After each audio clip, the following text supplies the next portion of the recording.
El viento en la mata tenía un lenguaje propio, uno que los habitantes del pueblo escuchaban con respeto y miedo. Nadie recordaba la última vez que alguien se internó por aquellos senderos y regresó sin llevar algo de la oscuridad pegado a la piel. A la orilla de un claro, medio enterrado entre raíces y hojas, apareció un cuaderno encuadernado en tela desgastada. En las páginas, amarillas y frágiles, contenían relatos escritos por una joven que hablaba con una voz que oscilaba entre la lucidez y el delirio. Sus frases comenzaban con rutas de senderos, nombres de aves y floraciones, como si quisiera anclar la normalidad antes de admitir lo imposible. Con cada entrada, la caligrafía se volvía más temblorosa, y las descripciones se adentraban en un terreno donde la noche parecía haberse hecho cosa viva. Hablaba de pasos que no eran suyos, de luces que parpadeaban fuera de sincronía con la luna, y de un canto que ningún animal del bosque entonaría. También dejó dibujos rápidos, un símbolo que repetía en márgenes, una figura hecha con trazos recortados, como si intentase atrapar una sombra en tinta. Las últimas páginas, sin embargo, eran diferentes. No buscaban describir, sino implorar. En esos trazos finales, había nombres dirigidos a nadie, y a todos, advertencias y coordenadas que parecían señalar algo más que un lugar físico. Entre las líneas, la joven dejó una confesión que heló la sangre de quien leyó el cuaderno. No estaba sola. Algo la seguía. Algo que se alimentaba de su memoria, y que había empezado a nombrarla por otra cosa, que no era su propio nombre en susurros. En la primera página, la tinta mostraba voces, nombres y coordenadas. Confesiones al borde de la locura. Y un detalle persistente, que insinuaba que alguien, o algo, la observaba desde la sombra siempre. El verano de 1985 fue el más seco que se hubiera registrado en décadas. En los pequeños pueblos al sur, donde la mata se extiende como un océano verde interminable, la humedad se sentía densa por la mañana y espectral por las noches. Era una época sin cámaras portátiles, sin GPS en los bolsillos, sin forma rápida de documentarlo todo. Las desapariciones, cuando ocurrían, se convertían en murmullos transmitidos por estaciones de radio, carteles grapados en postes y rostros impresos en periódicos locales que amarilleaban, casi tan rápido como las hojas del propio bosque. A mediados de julio, un grupo de leñadores encontró un viejo diario, cerca de una zona conocida solo por la gente del lugar, como el Corredor de los Ecos, un tramo del bosque donde el sonido tiene una reverberación inusual, como si la tierra misma se negara a dejar que las palabras murieran. El cuaderno no estaba en un camino oficial ni cerca de un campamento. Estaba oculto bajo tierra blanda, como si alguien hubiera tratado de esconderlo, o peor aún, como si la mata hubiera decidido desenterrarlo por sí sola. El diario pertenecía a una joven excursionista llamada Mariana, de 19 años, que había llegado semanas antes para recorrer senderos poco conocidos. Sus primeras páginas hablaban de mapas, arroyos, cielos despejados, y la sensación embriagadora de estar sola ante la inmensidad de la naturaleza. Pero algo cambió. Lo que empezó como un registro de aventura se transformó en una crónica de miedo, persecución e inquietantes sucesos que parecían salirse de la lógica humana. Interferencias de radio que no tenían origen, sonidos sin forma, sombras con intención. Nadie sabía dónde estaba Mariana. Nadie volvía a verla. Pero el diario insistía en contar lo que a ella ya no se le permitía decir a viva voz. Hoy abrimos esas páginas, no solo para reconstruir un caso, sino para preguntarnos si hay lugares donde lo desconocido no solo observa, sino que reclama. Si estás aquí, escuchando esto, deja tu comentario y dime, ¿de qué ciudad nos ves? Porque las historias como esta demuestran que el misterio nunca es un hecho aislado, siempre empieza con alguien, en algún lugar, exactamente como tú. El bosque no parecía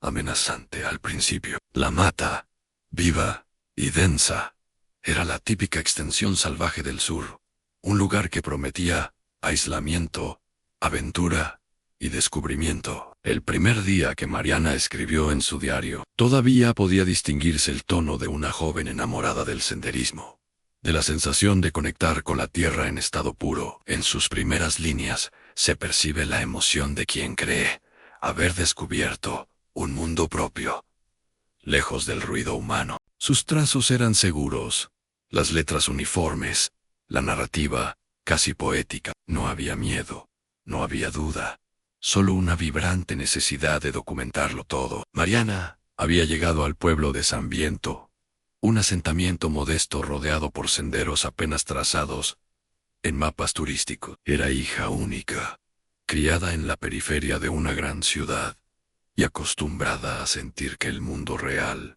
estaba más allá del cemento y las alarmas urbanas. Había pasado meses estudiando rutas, hablando con excursionistas en foros de la época e incluso enviando cartas a asociaciones de senderismo para conseguir información sobre lugares poco registrados. Buscaba lo que pocos querían vivir: soledad absoluta, desconexión total, la sensación de caminar por donde nadie más lo hubiera hecho recientemente. Su plan era simple: llegar, internarse, escribir cada día, regresar, después de 3 semanas, con una colección de vivencias que contar. Pero el bosque tenía reglas propias. Los habitantes del pueblo lo sabían, aunque jamás lo dijeron abiertamente. Para ellos, el bosque era proveedor de leña, frutas silvestres y lluvias ocasionales, pero también era un territorio donde se pactaban silencios. Se decía, sin afirmarlo, que después del crepúsculo, el bosque escuchaba, y que algunas voces no eran devueltas a quien las pronunciaba. Ese era el tipo de rumores que siempre viven entre susurros, nunca en el centro de la conversación. El diario fue hallado precisamente en esa misma zona, el corredor de los ecos. Sin embargo, nadie podía imaginar que las hojas frágiles que asomaban bajo la tierra húmeda contendrían suficientes claves para reconstruir sus últimos pasos. En el primer capítulo de su diario, Mariana relató la preparación obsesiva con la que se internó. Describió cómo acomodó su mochila la noche anterior, enumerando mentalmente cada objeto, como si se tratara de un ritual. La pluma que usó era un regalo de su madre. El cuaderno lo había comprado en una papelería antigua, que olía a tintas y madera. Dijo que eligió ese diario porque parecía tener una vida previa, como si ya hubiera sido testigo de historias y estuviera listo para absorber las suyas. La tela que recubría la tapa era azul opaca, con manchas desteñidas, que podían haber sido lluvia, barro o simplemente el desgaste del tiempo. Ella lo interpretó como carácter.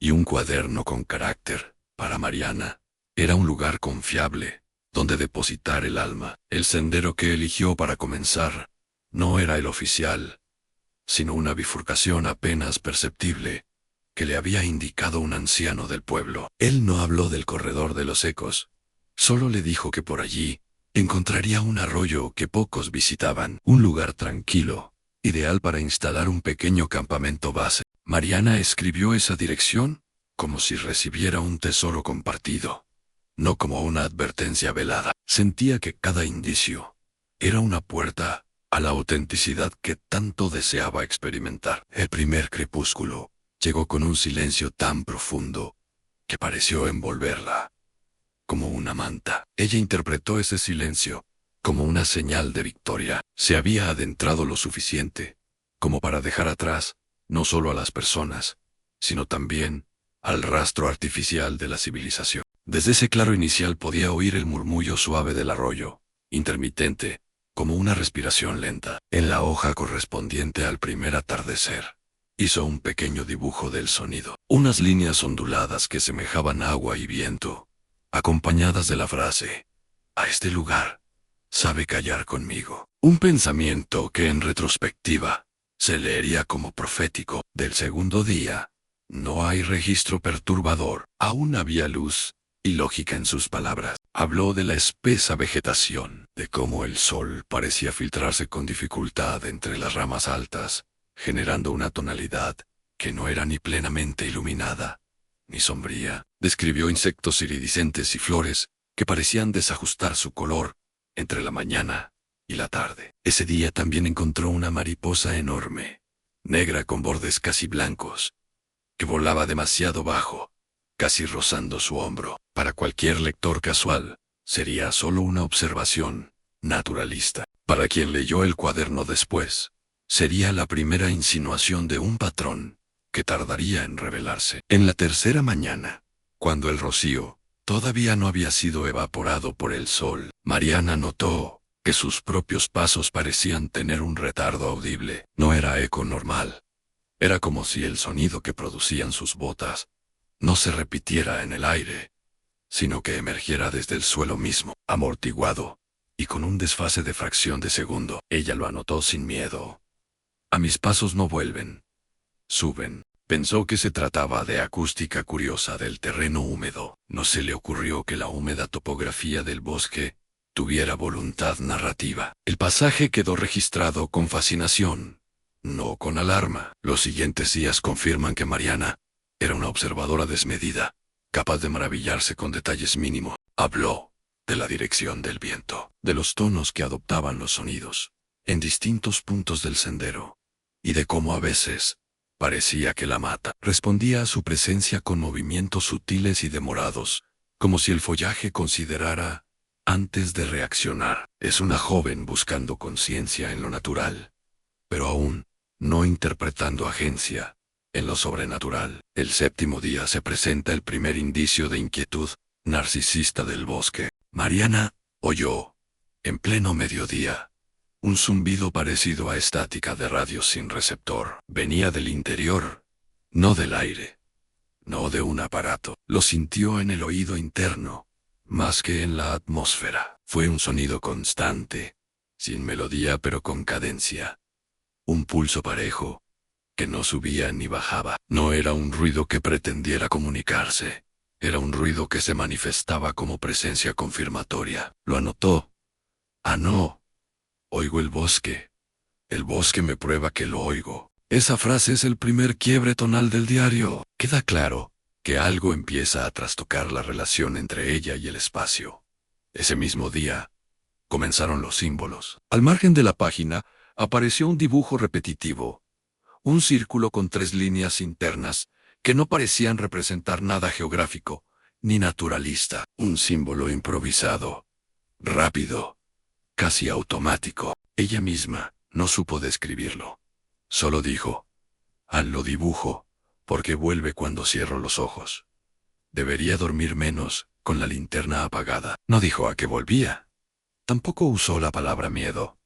Pero se interpreta un cambio sutil en su percepción del descanso nocturno. En su escritura todavía no hay terror declarado, pero sí una naciente vigilancia de la experiencia. Los días 8 y 9 incluyen descripciones de rutas, cansancio físico y el orgullo de seguir avanzando, pero también contienen pequeñas contradicciones. A veces afirmaba estar sola, otras mencionaba el acompañamiento del lugar, como si la soledad comenzara a dejar de ser un estado natural para convertirse en un diálogo forzado. Es en esos pasajes donde la mata rompe la frontera psicológica de la aventura para comenzar a invadir la narrativa de la identidad. El 10º día, Mariana trató de describir un fenómeno visual. Era madrugada. Desde la apertura estrecha de la tienda, notó un punto de luz rojiza que no titilaba como fuego, ni se desplazaba como animal. Era estático, pero no fijo. Parecía mantener posición más que tenerla. Esa luz proyectaba una tonalidad sanguínea suave sobre la bruma del claro. Ella lo interpretó como fogata distante, un reflejo irreal del amanecer. Lo extraño es que la luz desapareció cuando la luna todavía estaba visible. No anuncia el sol, anuncia que me anunció, escribió. Esa frase es la primera vez que el diario deja de describir el entorno para describir la reacción del entorno ante ella. El 11º día vuelve a aparecer un símbolo más elaborado. Esta vez ya no fue un círculo simple improvisado. Eran 2 figuras circulares interconectadas por una línea quebrada, parecida a un vínculo. Al pie de ese dibujo, anotó: si algún día alguien lee esto, no intente interpretar el símbolo. Intente interpretar por qué lo hice. Es una aclaración contorsionada, casi defensiva, que evidencia que ella misma notó un patrón de repetición gestual que no respondía a su personalidad lógica. Las hojas vuelven a cambiar. Comenzaron como diario de senderismo, y progresivamente se transforman en un documento de autorrevisión psicológica, inducida por un entorno que ya no es pasivo. Los siguientes días consolidan un patrón inquietante. Mariana comenzó a describir cómo el bosque parecía saber cuándo escribiría. Cuando ella sacaba la pluma, los sonidos se detenían brevemente, como si la mata entera contuviera una respiración de reverencia ante el acto de narrar. Pero no era reverencia amistosa. Era una confirmación de que el acto de escritura se estaba convirtiendo en un contrato. Lo que ella registraba ya no era una narración, era una verificación de existencia. El 12º día, no hubo descripción de fauna ni flora. Es la primera vez que se registra una confesión de cambio de propósito. No escribo porque camino para ver si tengo permiso de escribir. Una frase perturbadora, porque implica subordinación de agencia. Si el 10º zumbido era un pulso confirmatorio, el 12º era un pulso disciplinario. El bosque ya no la acompañaba, la regulaba. El 13º día, Mariana intentó grabar una nota mentalmente alegre, como si quisiera retroceder el tono del diario. Habló de un amanecer limpio, sin zumbidos. Describió cómo el arroyo cantarino parecía más claro, pero al final de la página hay una nota de rápida intrusión. No es más claro, soy más detectada. Esa frase es un recordatorio de que ya no describía la claridad ambiental, sino la sensación de ser detectada por la claridad. Aquí la narrativa confirma que el sujeto de observación ya no es la mata. Ella es su objeto de estudio. El 14º día, sudor psicológico del bosque se hace más evidente. Mariana oyó un canto breve, una ráfaga melódica compuesta por 3 notas descendentes. No era canto animal, era demasiado breve, limpio y nominal. Parecía una voz pronunciando un nombre, en un idioma donde los nombres no pertenecen a personas, sino a presencia. No me llama, me nombra, para ver si respondo, escribió, y acto seguido tachó su propio nombre en la misma hoja. Lo interesante es que no lo reemplazó por otro. Lo dejó vacío. Ese vacío es más trágico que cualquier reemplazo. El 15º día, la caligrafía de Mariana cambió drásticamente. Las letras se alargaban hacia arriba. Los trazos no respetaban línea reglada ni orden. Parecían trepar como ramas. Ella trató de describir una sombra recurrente, alargada, sin forma corpórea, que se manifestaba siempre al borde de su visión periférica, pero desaparecía cuando intentaba enfocarla directamente. No se muestra. Me corrige que lo mencione. Fue una frase escrita con rabia contenida. Era una rabia insólita, no dirigida a la sombra, sino a la restricción de narrarla. Es como si el bosque no ame que se le tema, solo ama que se le reconozca en silencio. En el 16, Mariana hizo un intento de correlación racional. Anotó la humedad del suelo, la presión ambiental, la dirección de la bruma, como si quisiera construir un marco científico que amortiguara la intrusión narrativa. Pero es justamente allí donde la mata da el salto definitivo de entorno a personaje. No puedo medirlo. Él me mide con la medición. Una frase que destruye cualquier marco positivista. Luego dibujó nuevamente el primer símbolo repetido. Pero esta vez agregó algo nuevo, en una pequeña línea adicional que convertía el dibujo en algo parecido a un ojo. Lo curioso es que esa línea no era central, estaba ligeramente desplazada, como si el ojo no hubiese querido quedar simétrico. Ese símbolo ya era una firma de observación. El 17º día, el diario casi dejó de ser legible. Narrativamente, no relataba rutas, relataba turnos de sensación. A veces soy la ruta, a veces soy la casada, pero nunca soy la nombradora. Una declaración que no tiene alegría, no tiene aventura, tiene una lúcida detección de jerarquías psicológicas. El bosque, en menos de 20 días, había convertido la aventura introspectiva de Mariana en un juicio de agencia narrativa, donde ella ya no hablaba del bosque. El bosque, con silencio y señales sensoriales, hablaba de ella. Esa misma tarde, escribió una entrada larga donde describió un patrón triangular de silencios. Era la primera vez que usaba el silencio como unidad de análisis. Decía que había notado 3 tramos del sendero donde no se oía absolutamente nada. No insectos, no viento, no movimiento. Tramos dispuestos de forma casi triangular. Si se los ubicaba mentalmente, en el mapa que ella recordaba. No es que allí no haya sonido. Es que allí no permitieron el mío. Escribió. Esa frase es la primera atribución directa del diario a la censura ambiental. El 18º día, intentó huir de esa sensación triangular y cambiar el sendero. Lo hizo explícito un giro, porque quiero torcer la torcedura que me hacen. Es una frase críptica, pero implica intención de cambio direccional consciente. Ese día describió cómo internarse por el nuevo sendero.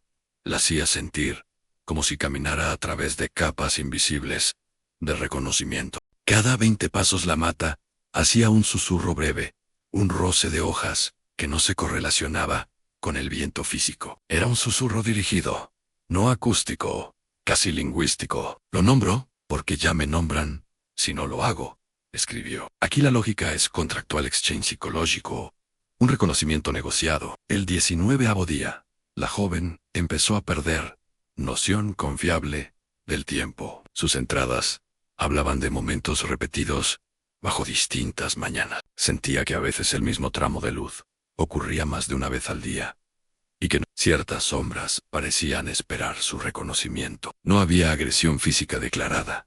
Era una agresión ontológica. No amenazaba el cuerpo, amenazaba la autoría de su memoria. El peor ruido es cuando...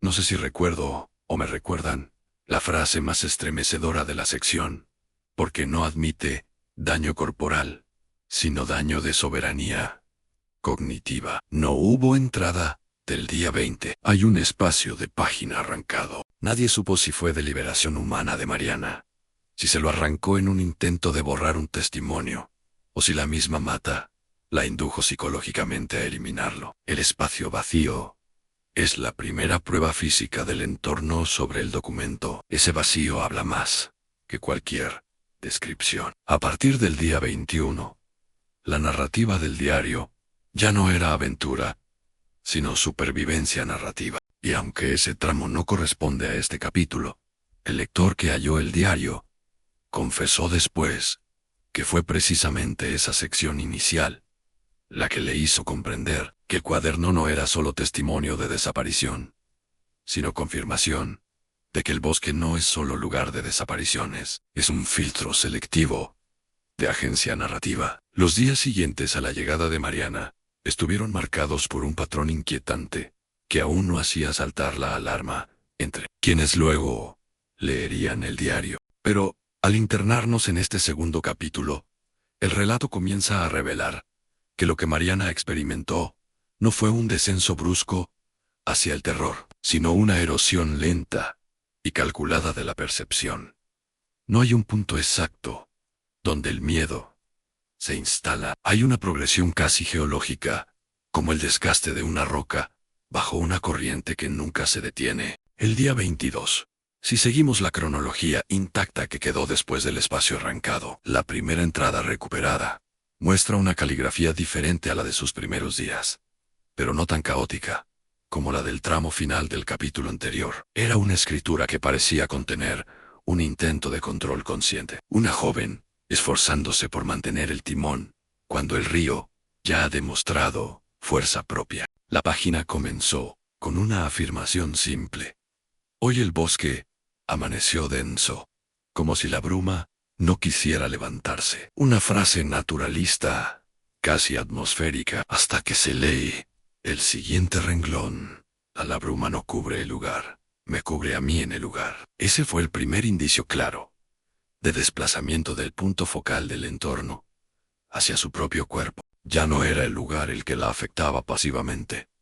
Era ella la que comenzaba a percibirse como elemento emergente dentro del paisaje, como si cualquier condición atmosférica funcionara a partir de su presencia, como centro gravitacional. Mariana también habló de la sensación física de ese día. Describió cómo el aire parecía tener una composición extraña, un peso húmedo que no empapaba la piel externamente, pero parecía deslizarse bajo la superficie, como una humedad que no perteneciera al bosque, sino a un intersticio microscópico entre el mundo externo y el interno. No mojo, me infiltran, escribió, queriendo decir que la humedad no era condición ambiental, sino dispositivo invasivo de sensación. Era una frase rara, pero aún comprensible, si uno recuerda que Mariana escribía desde la fascinación por los detalles, pero esa fascinación empezaba a tener un reverso inquietante, como la gloria de un descubridor que no sabe que ha entrado a una cámara donde se observa a sí mismo. Ese mismo día, Mariana describió un fenómeno visual recurrente, uno que ella misma no podría explicar. Mientras caminaba a través de un tramo donde el suelo se volvía más blando y las raíces se extendían como dedos enterrados, notó un reflejo metálico entre las hojas. No era un objeto visible a simple vista. Era un destello que aparecía cuando no lo buscaba, cuando su enfoque estaba en otra cosa. Brilla cuando no quiero que brille. Anota. Ese mismo fenómeno, descrito 2 renglones después, adquirió un tono diferente, pero no es el metal el que brilla. Es como si yo fuera recordada en el brillo. Por primera vez, el diario conectaba un estímulo sensorial con una sensación de reconocimiento externo, no correspondido. Un reconocimiento que no se limitaba a lo visual, sino que implicaba intención. El día 23, Mariana se encontró con un pequeño curso de agua, que parecía diferente al arroyo donde había acampado inicialmente. Era un hilo más delgado de agua, escondido bajo ramas. Un tramo donde los sonidos parecían no rebotar ni ascender, simplemente dispersarse, como polvo auditivo. Ese día, la joven no habló mucho de la fauna. No describió insectos ni aves. Describió el sonido del agua como si se tratara de un lenguaje fracturado. No habla. Se divide cuando creo que me responde. Escribió. La entrada todavía es fascinante, pero hay un naciente temor implícito a la fragmentación de los estímulos. Es como si ella no temiera lo que escuchaba, sino la posibilidad de no hallar un receptor estable para lo que emitía. Temía el rechazo de la respuesta. Ese mismo día describe aquel canto breve compuesto por 3 notas, pero esta vez lo contextualiza distinto. Dice que mientras siguió el curso de agua del hilo delgado, volvió a oír esas 3 notas descendentes, pero ya no de forma inquisitiva ni contractual. Ya no me nombra para ver si respondo. Ahora me nombra porque sabe que me niego a responder. Es la primera expresión clara de desafío, aunque no hacía referencia a una amenaza física. Era un desafío hacia la autoridad nominal del entorno, como si la mata pudiera absorber no solo los recuerdos, sino también la resistencia al intercambio. El día 24, el pueblo comenzó a desaparecer de la narrativa del diario. No el pueblo físico, sino el pueblo imaginado como origen estable. Para quien lee el cuaderno, queda claro que Mariana había comenzado a irse, no solo del sendero, sino de la referencia psicológica de regreso. La entrada comienza así. Allá no sé si el regreso es un punto cardinal o un permiso. Una frase que, incluso sin terror explícito, deja claro que lo que más tememos no es perder el camino, sino perder la idea de que hay un camino de vuelta. Mariana, esa mañana, trató de dibujar un mapa. Era un intento racional y casi desesperado por restituir jerarquía cognitiva, dibujar el territorio para dejar de ser dibujada por Elan. Pero el mapa tenía fallos, no fallos reales de orientación, sino fallos de autopercepción. Las líneas se interconectaban como ramas nerviosas, y en cierto punto, el sendero trazado no parecía venir de un lugar hacia ella. Parecía salir de ella hacia el lugar. La ruta nace en mis rodillas, Cuando me arrodillo para dibujarla, escribió. Ese es el síntoma narrativo más lúcido de descolocación del centro perceptivo. Ya no era viajera dentro de la mata. Se estaba convirtiendo en nodo de orientación que no controlaba. Ese mismo día, la joven registró una sensación somática más fuerte. Dijo que mientras dibujaba el mapa, sintió un pulso parecido a estática, no auditiva, no visual, sino nerviosa. Un pulso que se manifestaba en la planta de los pies, en la base de la lengua, e incluso en las muñecas. Como si hubiera puntos energéticos dentro del cuerpo humano, que la mata ya sabía mapear, sin haberlos estudiado nunca científicamente. Nuestra chicao alineadau, estática interpelada, escribió. Quería decir que esa estática no era ruido, era pregunta sensorial, hecha lenguaje corporal. Es importante recordar que en 1985, para la gente que luego leyó este diario, no existía un marco popular estable para nombrar esas sensaciones como interferencias de energía ambiental. Pero la historia que luego reconstruimos con documentación reciente nos demuestra que ciertas desapariciones registradas en reservas, montes y matas alrededor del mundo muestran patrones psicológicos similares. El entorno se convierte en receptor, luego en medidor, luego en emisor inverso, de jerarquía perceptiva. Lo que no había en 1985 era nombre para ello, pero sí territorio, que lo hacía igual. El día 25, Mariana registró una sensación de compañía no humanizada. No es sombra ni es canto. Es un segundo latido que no viene del pecho. Esa frase es el primer indicio de identificación sensorial directa sobre existencia de una presencia paralela, pero no humanizada. No era voz que hablara, era pulso que la percibía como hablada. Ese pulso la hacía reescribir la relación entre corazón y entorno. El día 26, las señales lumínicas también se hicieron más agresivas perceptivamente. No eran de un color distinto, eran de una jerarquía distinta del día. Mariano notó un punto de luz azulada esta vez. Ya no rojiza, venía de un tronco inclinado, no tenía la calidad de luz difractada por humedad o amanecer, tenía calidad de advertencia cromática. Rojizo me detecta, azulada me archiva que lo detecto.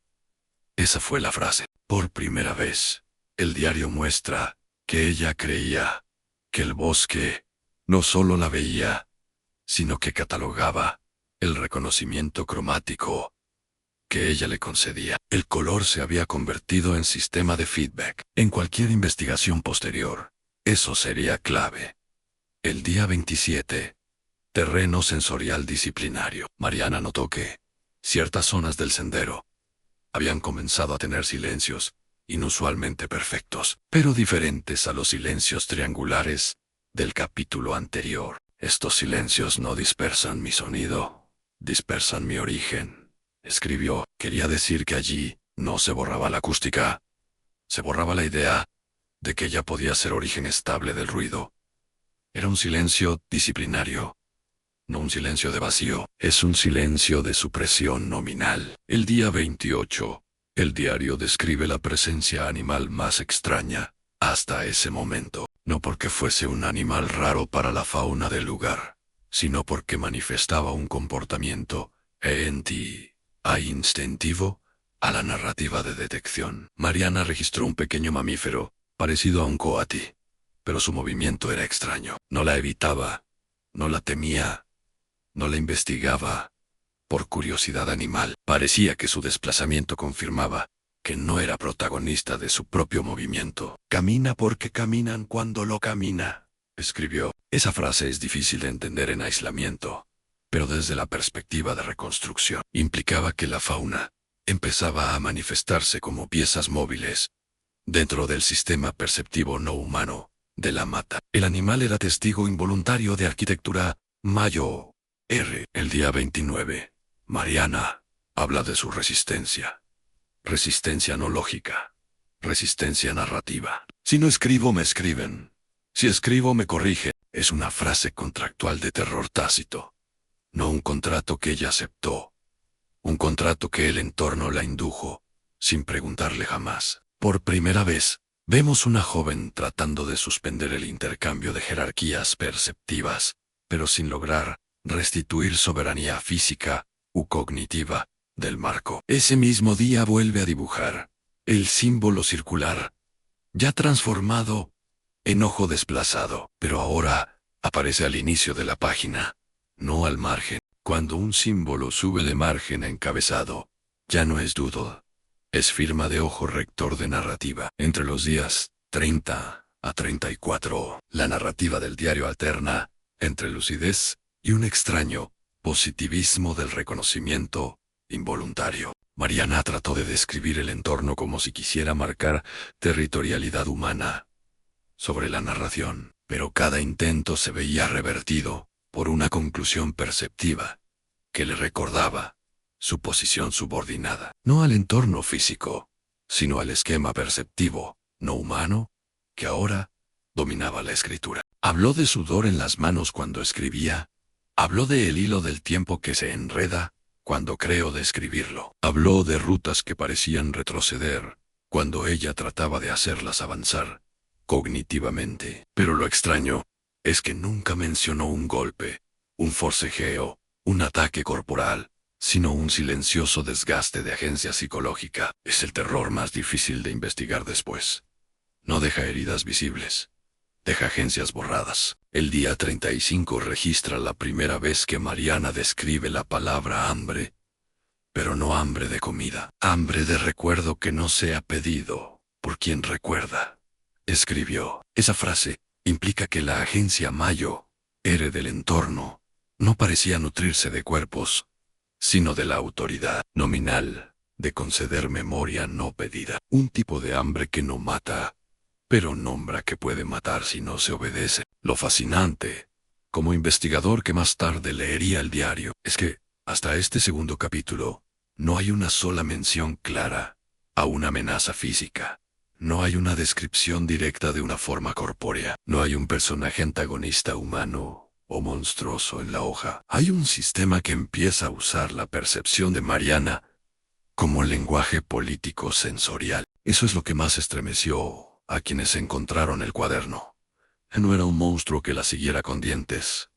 Era una arquitectura perceptiva que la seguía con categorías sensoriales. El capítulo 2 termina con la hoja del día 36, donde ella escribió la frase que luego sería clave para cualquier investigación posterior. No sé si desaparezco del bosque o desaparezco del derecho a contarlo. Esa frase no habla de muerte confirmada, habla de desaparición del marco de contabilidad cognitiva. Y lo más estremecedor es que la frase no fue escrita como metáfora poética, fue escrita como pregunta estadística sobre existencia del remitente. El diario, para quien lo lee desde la superficie narrativa, todavía no era un documento de horror explícito corporal, era un documento de horror de jerarquía y agencia perceptiva. Esa diferencia haría que la investigación posterior se volviera distinta a todas las demás, porque nadie buscaría un cuerpo herido en la mata, sino un patrón de reconocimiento que hubiera dejado un rastro cognitivo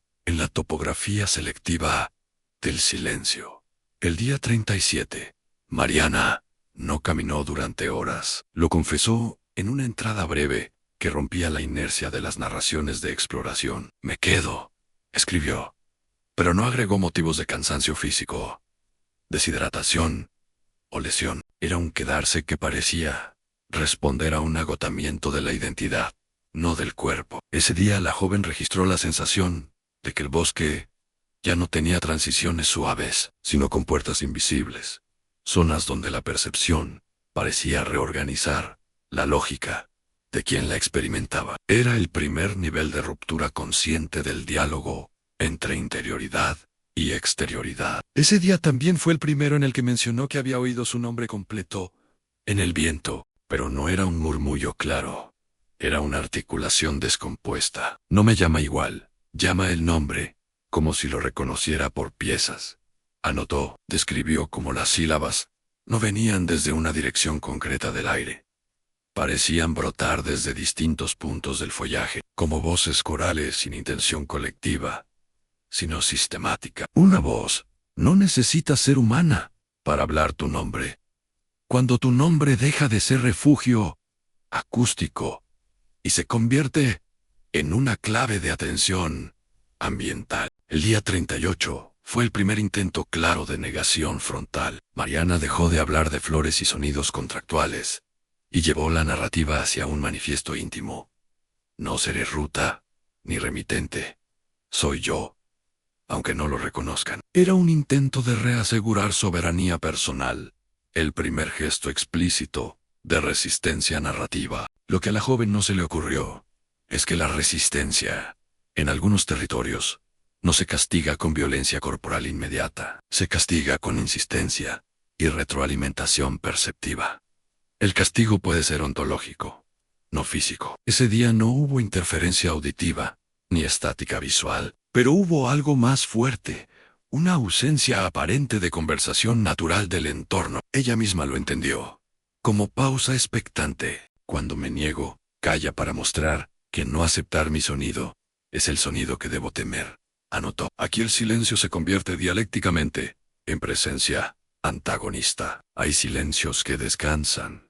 Hay silencios que esperan. Este no descansaba. No esperaba pasivamente.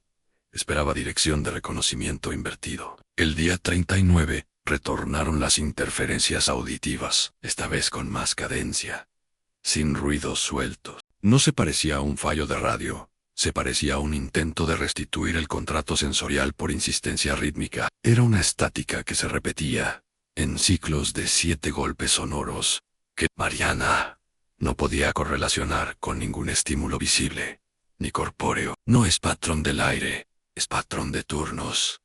Escribió. Quería decir que cada ciclo de 7 parecía corresponder a un pulso de concesión de agencia, como si el bosque marcase tiempos donde ella se permitía creer dueña de su narración, para luego volver a absorber esa agencia por la siguiente compuerta de sensaciones no reclamada. Entre el día 40 y 45, el diario registra el periodo donde la investigación posterior casi se habría descarrilado si no hubiese sido por la lucidez residual de Mariana, como narradora, involuntariamente privilegiada del quiebre. No privilegio heroico. Privilegio trágico, ser el sujeto que atestigua lo que no se atestigua fácilmente. Ella habló de cómo el bosque comenzó a comportarse como un escenario que parecía reescribir direcciones de normalidad. A veces, la bruma tenía tonalidades fosforescentes, demasiado leves, para llamar la atención de un observador casual, pero suficientes para fracturar la jerarquía perceptiva de quien estaba solo ante la inmensidad. Otras veces, los insectos parecían volar en direcciones que no respondían a su propia supervivencia biológica. Parecían dibujar rutas de desplazamiento que no pertenecían a la causalidad orgánica, sino a la causalidad narrativa del entorno. El bosque no solo empezó a verla, empezó a usar la fauna como tinta viva de direccionalidad. El día 41 dejó un registro clave.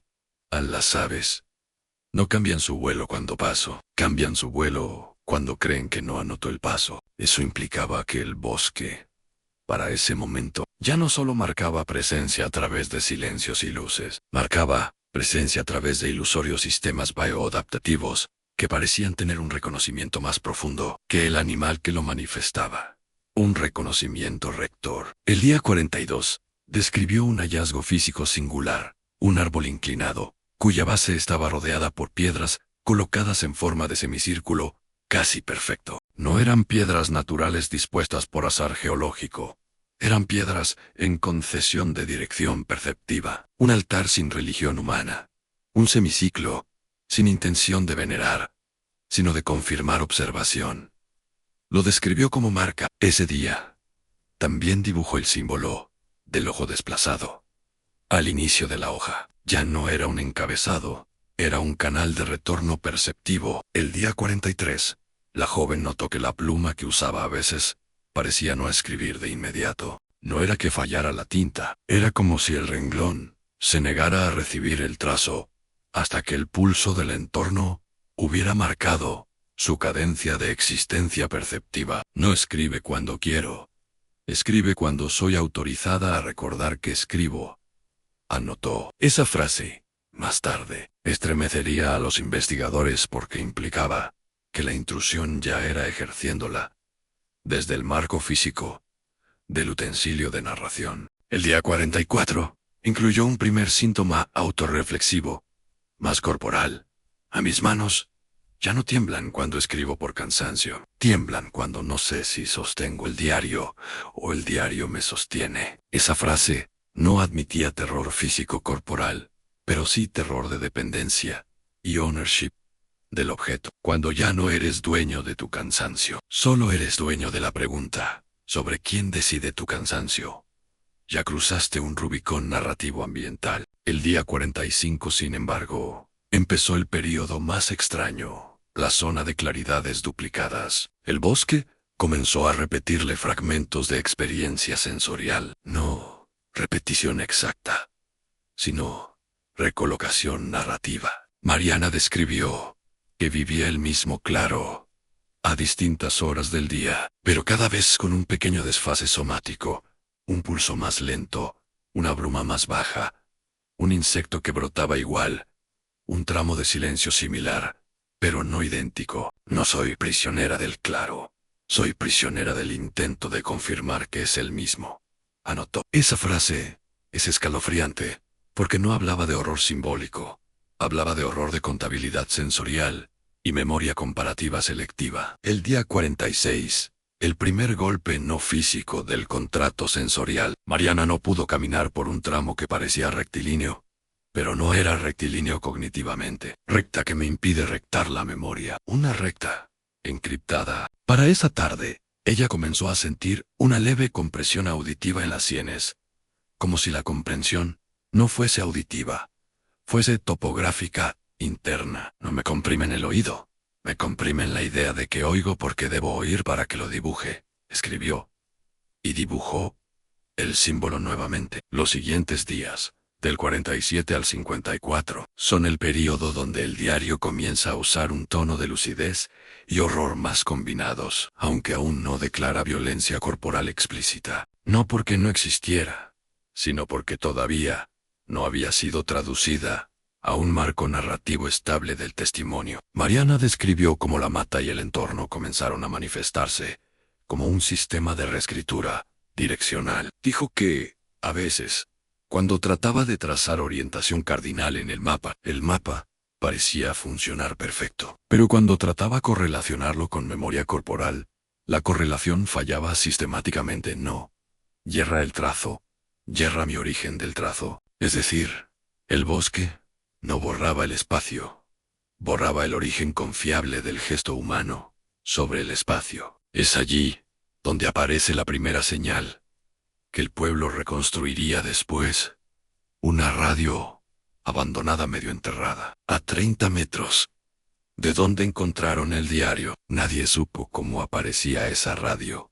Nadie supo la marca ni el origen. Nadie supo si algún excursionista anterior lo habría olvidado. Lo único importante no era el aparato en sí, era que la ausencia de su origen cronístico se correlacionaba con las respectivas ausencias del registro narrativo del entorno. En el diario, el día 50, Mariana dejó una frase iluminadora, desde la perspectiva del horror, que luego intentaríamos investigar. La radio no está apagada, está separada de quien la apague. Esa frase sería clave, porque implicaba que la mata y el entorno comenzaron a absorber no tormentos corpóreos. Absorbían el marco conceptual estable de causalidad del ruido, no ruido.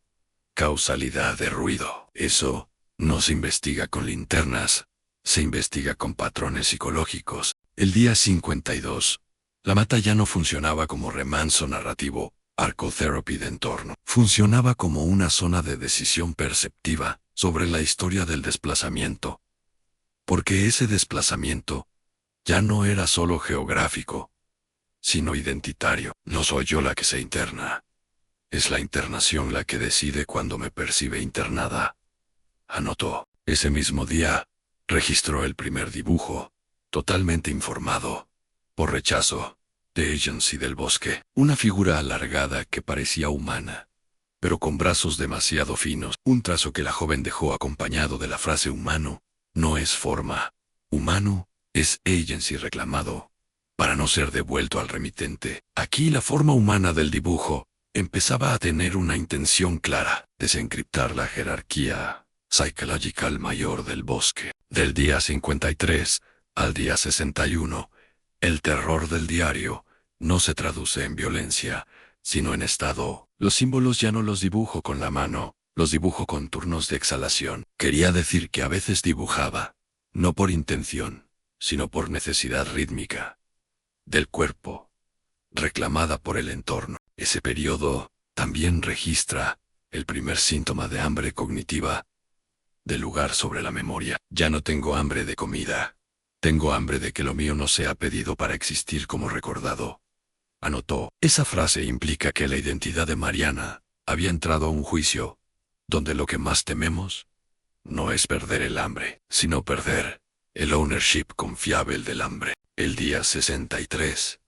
Por primera vez, Mariana oyó algo parecido a una voz, que no venía de la topografía interna del bosque. Venía de un punto cardinal improbable. Dijo que escuchó una voz femenina, nítida, pronunciar su nombre completo, desde una dirección, donde no había árboles altos, ni campamento próximo. Venía desde cielo abovedado del sur. Pero lo extraño es que no tenía reverberación acústica, no tenía eco ascendente, no tenía pulso corporal. Es voz sin retorno de remitente, anotó. Quería decir que, en este punto, su terror se trasladó de environment a disambiguation ontológica de remitencia, un tipo de terror explícito cognitivo. No sabemos si hay monstruo, pero sabemos que hay remitente invertido. Y si hay remitente invertido, la desaparición puede suceder sin dejar sangre. Dayar Search Conceptual. Ese mismo día, dibujó el símbolo por última vez, con intención consciente, subrayando la entrada, como si se tratara de un intento de control terrible. Pero la primera palabra del diario, ese día, tiene una fractura. Empezaba con su nombre, pero la misma pluma había escrito un nombre distinto por debajo, como una sobreescritura accidental, pero no accidental. Un nombre que luego era mal legible, como Meran, censurado por naturaleza o intervención. Este segundo capítulo del cuaderno comienza a evidenciar la tesis, que luego los investigadores susurrarían sin confirmarlo en voz alta. El bosque no solo te escucha, el bosque te escribe, si cree que no te niegas a ser escrito. Y el diario no era un testimonio de aventura perdida, era un testimonio de jerarquías cognitivas invertidas, que el bosque reclamaba como proof conceptual de existencia del remitente. El día 64 marcó el inicio de una nueva etapa en el diario de Mariana. No hubo transición amable. No hubo indicios sutiles, ni fascinación descriptiva. A partir de ese momento, las páginas dejaron de estar ancladas a la observación del entorno como un paisaje por descifrar, y comenzaron a funcionar como un campo de batalla psicológico por el dominio de la percepción. Si los capítulos previos se podían leer como un viaje hacia el reconocimiento invertido, este cuarto capítulo consolidaba la ruptura de la última frontera, el intento consciente de conservar la autoría interna, cuando el entorno ya ha demostrado que la autoría puede ser usurpada sin contacto físico directo. La página del día 64 ya era un síntoma visual claro del cambio. La tinta era la misma, la pluma era la misma, pero la presión sobre el papel era distinta. Los trazos perforaban casi la hoja, como si se tratase de una escritura de grabador forzado. Ese día, Mariana no dibujó símbolo. El símbolo apareció primero, ya no como un acto de inscripción humana, sino como un recordatorio gráfico de precedencia. Un círculo interrumpido por líneas internas, que no parecían representar caminos, parecían representar aperturas, aperturas que no se abren en el papel, aperturas que se abren en la mente del que escribe cuando reconoce que no controla completamente las compuertas de entrada de percepción. Y debajo del símbolo, una frase que ya no buscaba belleza: me atraso para ver si me adelanta el que adelanta el símbolo. Desde la perspectiva de investigación, Esa frase es crucial. Implicaba que Mariana había comenzado a creer que la escritura era un ejercicio que solo podía ocurrir si entregaba algo a cambio, pero no era un intercambio normal, como cuando describía el follaje para confirmar que estaba lúcida. Este era un intercambio jerárquico y forzado, un trueque, donde la moneda ya no era la curiosidad, era la soberanía sobre los ritmos internos, la memoria propia y la conciencia del propio propósito. El día 65, Mariana describió el primer síntoma físico interno que parecía responder a una presión perceptiva externa. La sensación de retardo fisiológico de pensamiento. No era un cansancio mental natural, era un cansancio que se insertaba entre su intención de narrar y la manifestación física del acto de narrar. No pienso lento. Me piensan cuando me niego a pensar que me piensan, escribió. Cualquiera que no conociera la historia completa, lo leería como una redundancia neurótica, pero no era neurosis, era la lúcida percepción de ser percibida. Percibir que eres percibido no es locura. Quien no regresa del bosque de las concesiones, a veces no regresa porque dijo algo que no debía decirse en voz alta, pero sí porque se dio cuenta de que su voz empezaba a funcionar como una clave que ya no le pertenecía. Ese mismo día, también habló del sonido nocturno del bosque. Pero no sonido de fauna, sonido de intervalos, pausas auditivas, que parecían marcar respiraciones no correspondidas del entorno. No tiene pulmón, tiene intervalo, donde pulmón parece ser mi interlocutor. Anotó. Es raro, porque implica que ella esperaba lenguaje somático en el entorno. No esperaba forma humana, esperaba interlocución humana. Pero el bosque no interlocuta. El bosque regula interlocución de quien lo quiere nombrar. El día 66, el territorio del campamento dejó de sentirse seguro, incluso siendo el mismo. Mi tienda no es refugio, es marco físico, donde el ruido me recuerda que no tengo marco físico del ruido, escribió. Por primera vez, Mariana habla claramente del concepto refugio como un elemento que se debe investigar por inversión semántica. No decía que la tienda fuese insegura porque se derrumbase. Decía que la tienda era insegura porque estaba empezando a pertenecer parcialmente a la contabilidad conceptual del ruido inverso del entorno. Ese día también trató de describir la fauna como un sistema jerárquico reorganizado. Las hojas no la escuchaban solo cuando escribía. Las hojas la reconocían cuando cerraba la pluma para negar interlocución. Era un reconocimiento selectivo inverso. No importaba lo que ella viese, importaba cuando creía que no debía ver. Ese era el terror del reconocimiento invertido. No sabes si te mira lo que se muestra. Te mira lo que desaparece cuando se muestra. El día 67. Mariana caminó por un tramo largo, donde no se escuchaba absolutamente nada. Ni viento, ni insectos, ni aves. Pero algo le pareció distinto. En su propio pulso corporal. Era audible. En ese silencio. Cuando el cuerpo se vuelve audible ante el silencio perfecto del entorno, sabemos que el silencio no era ausencia acústica. Era un reflector inverso. El silencio no me borra, me subraya, anotó. Es curioso porque implica que el silencio tiene función retórica, y silencios con función retórica son los que más preocupan a quienes investigan desapariciones sin retorno físico visible. El día 68. Mariana habla del primer intento ontopsicológico de archivar Expery. En CIA, trató de escribir nombres de plantas en latín, como si intentara blindar científicamente la narración. Ese gesto es importante, no porque el latín la salvara, sino porque ese gesto marcaría un patrón en la investigación posterior. Cuando un excursionista comienza a perder sovereignty de perception, intenta blindarla con lenguajes que no le pertenecen emocionalmente. Blindar una percepción con lenguajes ajenos no salva la perception. Salva la proof retrospectiva de que intentaba salvarla. Y tú no dejas proof de que intentaba salvar lo que no temías perder aún. El día 69, la mata comenzó a devolver fragmentos, no de forma, sino de intención. No es que me respondan, es que me posicionan antes de que yo crea. Posicionarme en lo que narro.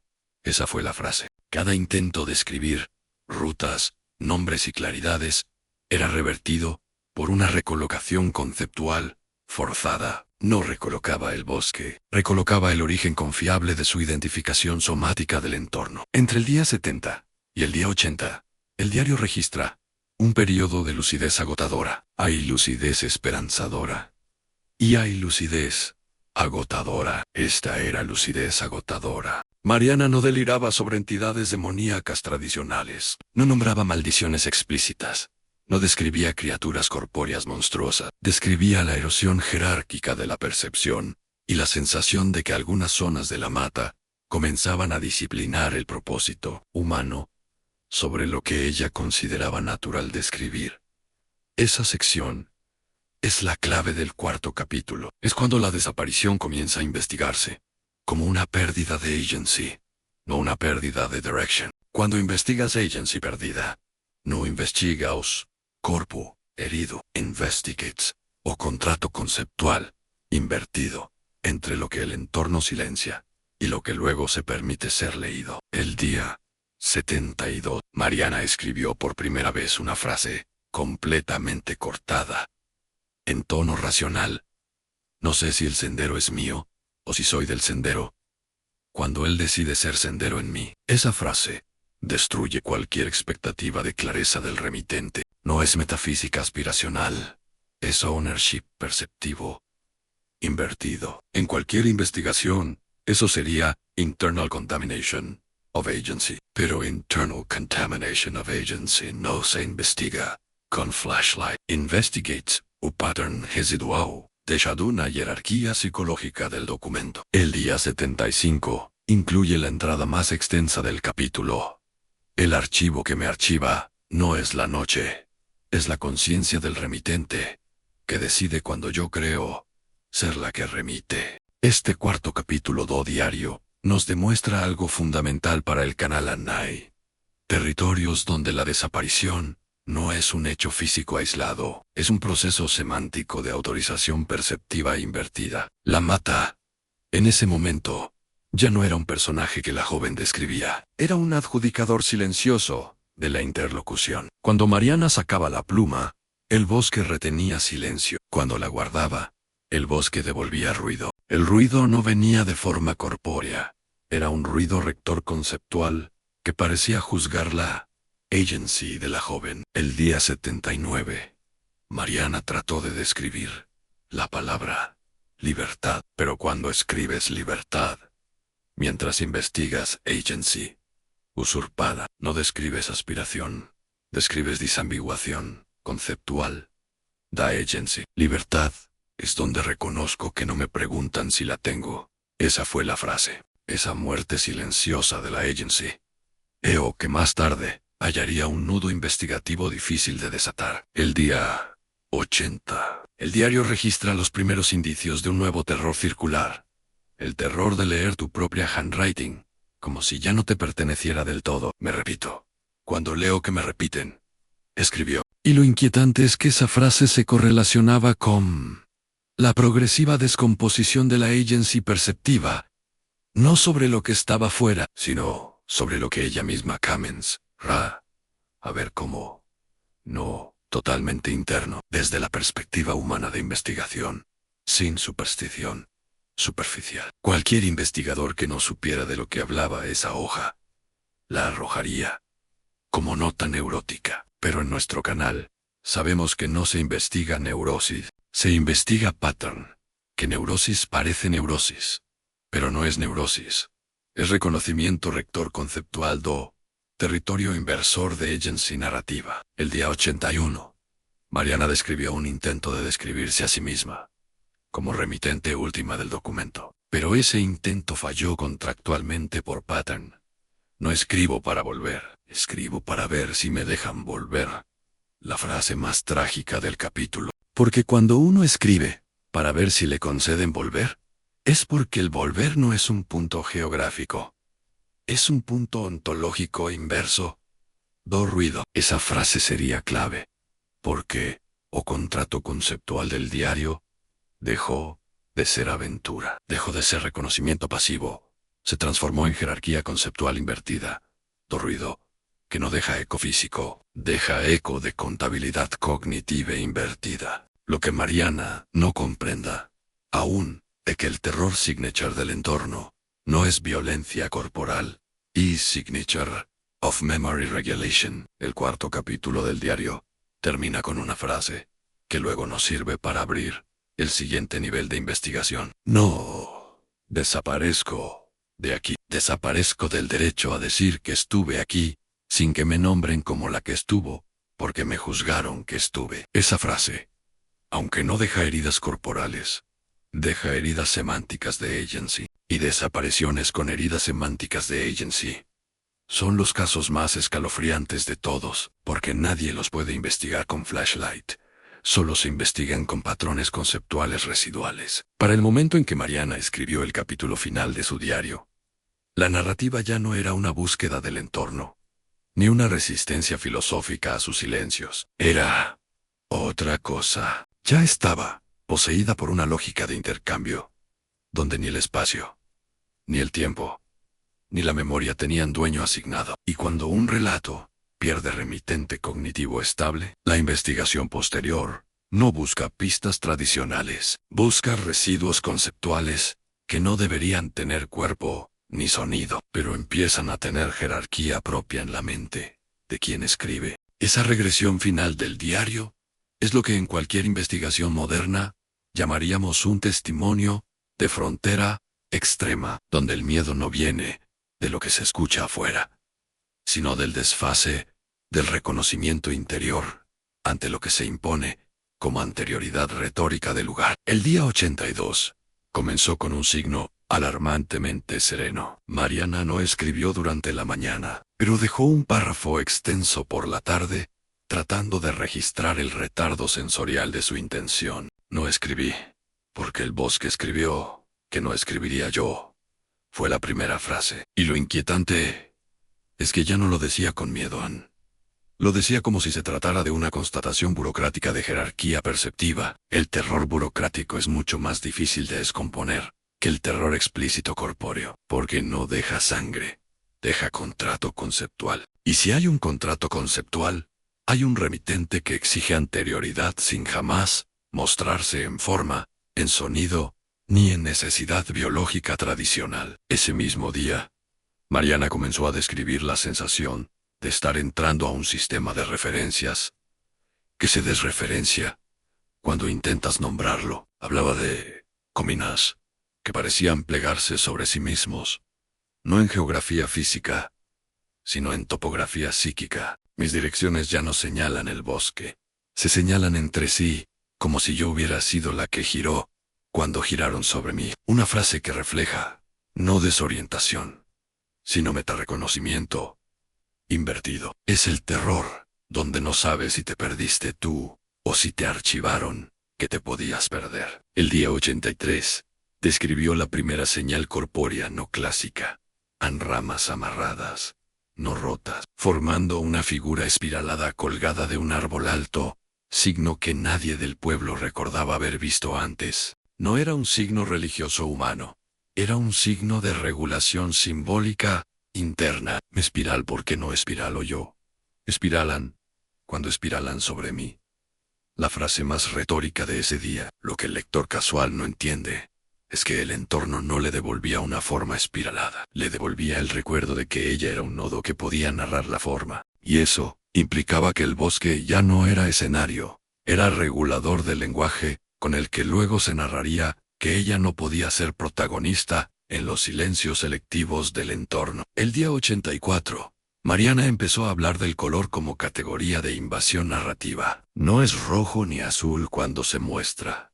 Es la permanencia cromática que yo no controlo que se muestre, escribió. Quería decir que ya no temía el rojo.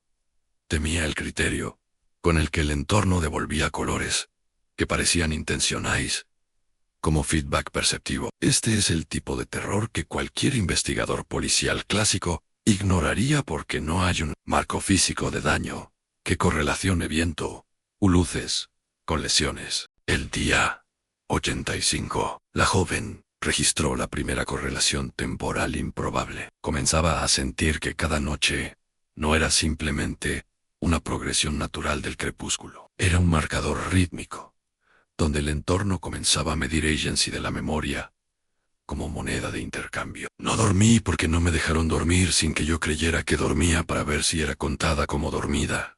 La frase más técnica de ese día. Cuando un testimonio comienza a sonar como contabilidad conceptual, entendemos que la desaparición no deja signos físicos tradicionales, deja rastros de regulación interna perceptiva. El terror más difícil de investigar es el terror signature, no el terror corporal. El día 86 registró un intento más directo de verbalización. Voy a grabar audio mentalmente, a ver si el ruido se deja. No dejar, como remitencia última. Una frase rara, porque nadie, en 1985, pensaba en ruido interno, como archivo digital, mental. Pero la joven ya comenzó a notar que se trataba de un archivo cognitivo sistemático, que el bosque devolvía en forma de silencios perfectos biométricos. Un silencio de supresión de quien remite. Esa misma noche, Mariana habló del primer fenómeno corpóreo aparente, que parecía presencia externa, pero no tenía hostilidad física directa. Era un ruido levísimo, un roce de hojas, que no se correlacionaba con viento natural. No merma el ruido, merma el remitente del ruido, escribió. Y desde la perspectiva tardía de investigación policial contemporánea, esto nos demuestra que hay ruido selectivo inversor, no eco multiply exicu, sino eco de agency psychological, where la desaparición ocurre cuando la agency que intentas nombrar no devuelve eco acústico ni visual. El día 87, la joven intentó archivar su propio mapa cardinal nuevamente, pero lo cardinal ya no era categoría de orientación geográfica, era categoría de concesión ontológica, de remitencia. Norte me atrapa que no tengo fijo, que el norte me nombra, me tiene fijo que solo recuerda que lo mío fue no ser reconocido como rotación. Ese fue el intento. Cuando un remitente se convierte en nodo de reconocimiento involuntario del entorno, el bosque ya no es scenery, es judge retórico internal de memory regulation. Entre esos días, Mariana también comenzó a registrar sucesiones de sensaciones raras, interferencias temporales, sin retorno físico, como si hubiera eventos que no eran naturales, ni marcados por geología superficial del entorno, sino marcados por política narrativa y silencios internos, que no se tratan de violencia corporal, sino violence of agency regulation. El día 88. La joven registró la primera nota, aparentemente corpórea, que era intencionada sin dejarse reconocer como corpórea. Hablaba de un manto auditivo, icónico y extrañamente rítmico. 7 golpes de silencio, entrelazados, como si la mata. Quisiera recordarme que no tengo dueño de los golpes. Esa noche confesó. No me duele lo que se muestra, me duele que no se muestre lo que me nombra. Cuando no escribo, este es el terror que no habla del daño, habla de la jerarquía de quien adjudicará daño. Una signature terrible. El día 90. No hubo escritura larga, hubo un solo párrafo trágico. No me prueban que estoy, me prueban que no saben que yo debería creer que yo misma. Me pruebo que estoy en esa frase. Aún confusa, es de enorme valor investigativo, porque es el momento exacto donde el diario deja de ser una narrativa humana para ser una narrativa sobre la imposibilidad de narrar. El día 91, por primera vez, Mariana menciona el concepto de mirada, de forma explícita. No me miran ellos, me miran los criterios con que miro que no controlan, que me miren.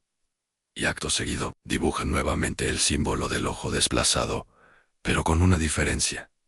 El ojo ya no era un círculo improvisado, era un círculo que parecía haber sido corregido por otra intención. Esa pequeña corrección era casi axial symmetry improbable. No seguía la intención humana de dibujo cartesiano, seguía un dibujo recortado como ojo rector, antes de que la joven pudiera creer ser remitente última. El día 93, Mariana escribió la primera frase, que luego incendiaría cualquier investigación posterior en sí. Sigo escribiendo, Me siguen porque saben que me niego a ser seguida sin escrita. Y debajo dejó una dirección cardinal con un nombre, pero ese nombre no era Patria Hua, ni demonio folclórico. Era un nombre irreconocible en fonética, casi censurado por Pattern, pero el acto de dejar un nombre no legible nos demuestra que ella ya estaba tratando de reescribir jerarquías narrative, dejar proof conceptual, sin retornar a la brutalidad corporal visible. El día 95, encontra un campamento improbable, no un campamento humano, un pseudo-campamento de recognition. Ramas amarradas, formando patrones concatenados, como si fueran marcas de distances contadas, no por metros, sino por turnos de memoria. No humanizados. Esa tarde confesó. No me mide la distancia. Me mide que crea medir la distancia, cuando un entorno ya no te mide el avance, te mide la autoría del avance. La desaparición podía suceder, sin forcejeo corpóreo. El día 97, la joven comenzó a registrar un terror nuevo. El terror da repetición semántica, que no se deja contada como repetición exacta, sino como archivo conceptual invertido del remitente. Cuando escribo claridades de la bruma, las claridades se apagan perceptivamente. Cuando no escribo, emergen como si me recordasen que no soy el origen confiable del renglón. Esa era la frase. El terror da agencia perdida. El día 100. Mariana habla del primer contrato conceptual sin amenaza corporal visible. No sabía si existía un perseguidor, sabía que existían los criterios rectores del ruido que invertían la jerarquía conceptual de la existencia. Esa mañana describió un pequeño puente de ramas amarradas que no llevaban a ningún lugar cardinal turístico. Llevaban a la internal contabilidad conceptual del documento. Si cruzo me cruzan, que cruzo sin voz, que lo nombre. Si no cruzo me archivan, que no quise ser ruta del cruce. Escribió. El día 101 dejó un registro más directo. No tengo miedo de perder el camino. Tengo miedo de que me reconozcan que nunca intenté perder el camino. Es decir, el verdadero terror se ha trasladado no a Environ Predator de 1985, sino to Predator, The Agency, Narrative Inversion. Tan profundo que el lector que luego encontró el cuaderno confesó que al leerlo comprendió que algunos territorios no asustan al que camina, asustan al que es declarado remitente de su propio caminar. El día 103 comienza el periodo de mayo. Era caligrafía contorsionada hasta entonces. Los trazos no seguían línea humana, seguían línea arboriform, que parecía brotar más de la internal lógica del bosque que de la intención humana de la joven. No escribo porque tengo manos. Tengo manos porque escriben cuando creen que debo recordar que no soy yo la que escribo, cuando el ruido del aire se supone no corresponde. Acústico, la frase más abstracta, estremecedora de la sección. Pero a partir del momento que alguien comienza a ser investigado como nodo perceptivo del entorno, el diario se convierte en el proof major de la opresión típico en oppression de recognition invertido, de agency conceptual. El día 105. Mariana dejó una entrada que era al mismo tiempo súplica e aviso. Súplicas no dirigidas a humanos ni a demonios folclóricos, dirigidas a permanencias conceptuales de la memoria que no se dejan no dejar como invisibles. Si no vuelvo, no busquen la ruta, busquen lo que fue mi letra cuando no me dejaron ser remitencia del sonido. Escribió. Esa frase sería la base emocional del canal moderno de investigación Concept. Investigar ausencias no físicas que parecen intencionar la agency cognitive internal do renglón. El día 106 incluye la frase que estremecería cualquier investigación posterior, porque está escrita con tono clear y protocolar. No digan que desaparecí, digan que no fui autorizada a decir que me escuchaban cuando no me devolvían sonar como remitente del eco. Escribió. Y eso implicaba que la desaparición ya no se entendía desde violence of corpóreo, sino violence of cognitive remitencia. Invertida. Lo que más tememos del corredor de los ecos no es que el eco vuelva, sino que el eco decida ¿Quién fue origen de él? El día 108, Mariana trató de restituir el tono de aventura final. Describió nuevamente la fauna, con nombres racionales, pero la fauna ya no respondía como un entorno. Respondía como Testing Signature of Recognition Pattern Interna of Ringland. Las aves vuelan igual cuando creo no escribir que vuelan igual, anotó. Quería decir que la fauna ya era nodo performer del sistema de recognition. La última sección legible de este cuarto capítulo comienza a disolverse ya completamente. No soy yo la que narra, que no soy yo. Son ellos los que narran que no soy yo, porque el acto de negar mi narración es el acto narrado que más temen que narre. El que encontró esto. Esa es la fractura final. Y luego hay otra frase. El bosque no me sigue. Sigue el criterio con que el ruido vuelve a quien no midió. ¿Por qué volvía en este capítulo 5?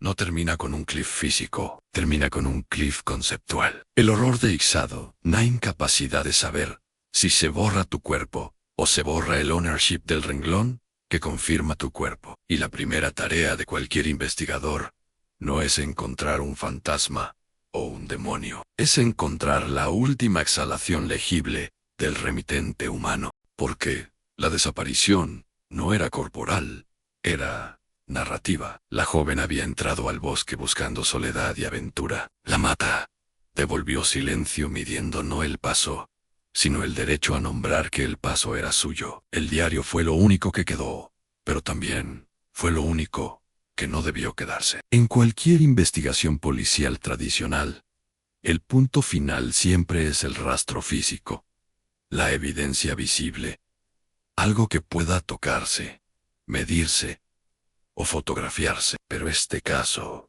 fue distinto. No hubo cuerpo, no hubo testigo, no hubo escena explícita de violencia. Lo que hubo fue un testimonio que mostraba, entrada a entrada, cómo un territorio puede desmantelar a quien lo recorre, sin necesidad de herirlo con manos, dientes o armas, solo con la inversión progresiva del derecho de ser remitente de tu propia historia. Los investigadores que analizaron el cuaderno entendieron algo que no figuraba en los reportes públicos, pero que sobrevivió en los silencios del pueblo.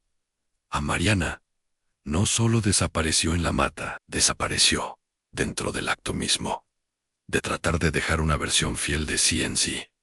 El bosque la reclamó. Lo hizo no por su cuerpo, sino por el lenguaje que dejaba constancia de ese cuerpo como reconocible. La mata no quería borrar su existencia.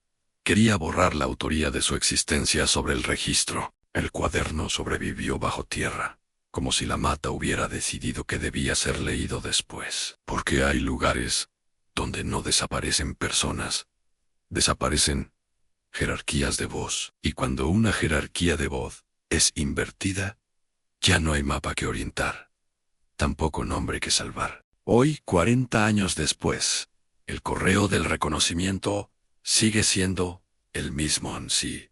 El bosque no devuelve tu sonido, ni tu memoria. Investiga quién te concede que no los tengas sin llamáis. Preguntarte por qué querías tenerlos. Este fue el caso del diario encontrado en la mata. Un testimonio sin retorno. Si estás aquí, escuchando esto, recuerda, el misterio nunca es un lugar. Es una pregunta que el lugar te obliga a sostener.